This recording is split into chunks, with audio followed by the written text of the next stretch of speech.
előre, és megcsinálják mindazt, amit elképzeltünk.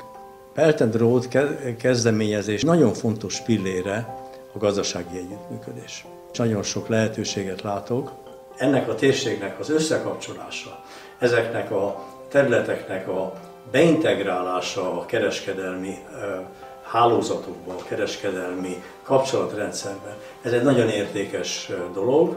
Ez valójában az emberek közötti lehetőséget, az emberek közötti kapcsolatoknak a lehetőségét rejti magában, egymás megismerését, egymás kultúrájának és civilizációjának a megismerését messze túlmutat a hagyományos gazdasági, kooperációs és egyéb kapcsolatokon.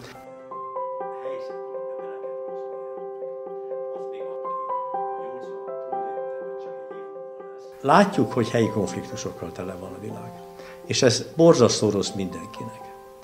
Ezért nagyon fontos, hogy a világ vezető hatalmai hogyan gondolkodnak arról a kérdésről, hogy miképpen lehet együttműködni, miképpen lehet közös megoldásokat találni, hogy lehet a globalizációt kiterjeszteni. Dolgozzunk együtt, ahol kell a versenyt erősítsük, ahol kell a kooperációt erősítsük, és ez nyertes lehet ebből az egész világ.